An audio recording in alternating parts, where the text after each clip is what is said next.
Bonjour, je m'appelle Stéphane et j'ai récemment fait une énorme erreur. Ce n'était pas exactement de ma faute, mais cela a fini par m'attirer de gros ennuis. Et maintenant, je vis avec cette terrible erreur que j'ai faite.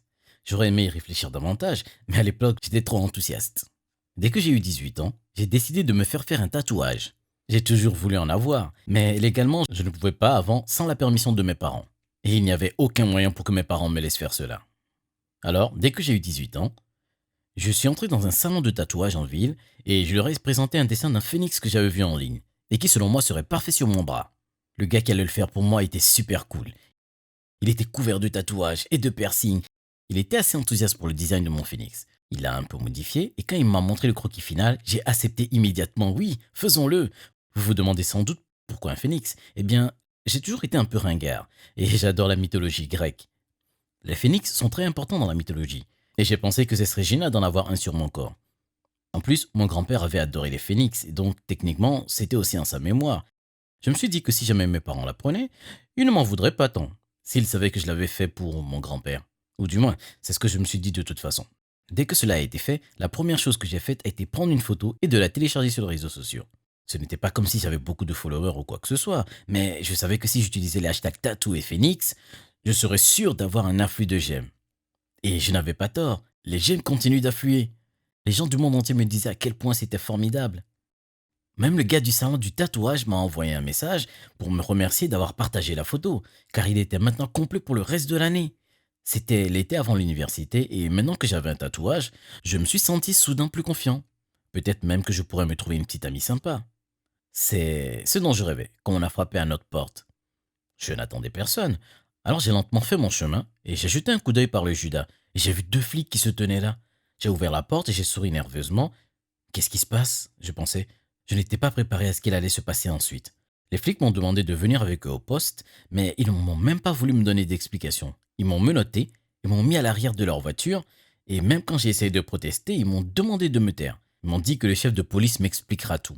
J'ai eu l'impression d'être soudainement transporté dans un de mes jeux vidéo. Qu'est-ce que j'avais fait? Lorsque nous avons atteint le poste, ils m'ont enlevé mes menottes et m'ont escorté jusqu'à une petite pièce. À l'intérieur se trouvait l'officier en chef et il m'a demandé de prendre un siège. J'étais si nerveux que je transpirais visiblement et je sentais mes mains qui commençaient à trembler. Il a demandé à voir mon tatouage. Et alors j'étais extrêmement confus. Il pouvait dire que j'étais perplexe. Et puis il a continué à m'expliquer, mon tatouage était apparemment un symbole d'un gang bien connu dans notre ville. Et quelqu'un sur les réseaux sociaux avait alerté les flics et leur avait dit que je faisais clairement partie de ce gang et que je le partageais même avec des gens. Je sentais mon visage devenir rouge vif. J'étais tellement choqué que je ne pouvais même pas répondre à l'officier quand il me demandait si c'était vrai.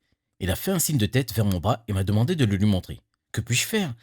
C'est vrai que j'avais ce tatouage, mais je n'avais pas idée de ce qu'il signifiait. Je suis tellement gêné par ce qui s'est passé ensuite que j'ai éclaté en sanglots.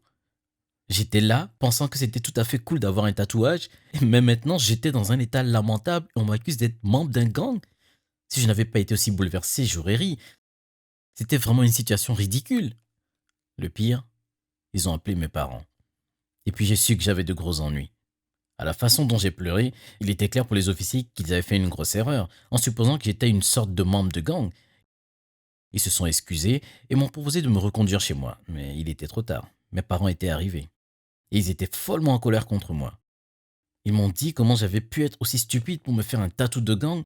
Et ils étaient furieux que je l'ai fait sans leur permission. Ils ont fini par se calmer, mais j'étais puni, même si j'avais 18 ans. C'est ça d'être un mec cool. Je suis même devenu la risée des réseaux sociaux. Je pensais que je ne m'en remettrais jamais. Alors, il n'y avait qu'une seule chose à faire, c'était de le cacher. Je voulais toujours garder le phénix, alors le tatoueur a réussi à y ajouter quelques arbres et à le transformer en une scène de nature entière. J'ai décidé que la vie est trop courte, alors je l'ai partagé sur les réseaux sociaux et j'ai fait une blague sur ce qui s'était passé. Et tout à coup, j'étais de nouveau cool. Les gens pensaient que j'étais une légende pour avoir retourné la situation et l'avoir rendue positive. Bien que je garde toujours un œil sur toute personne portant un tatouage de phénix. Je n'ai pas envie de tomber sur un vrai membre de gang.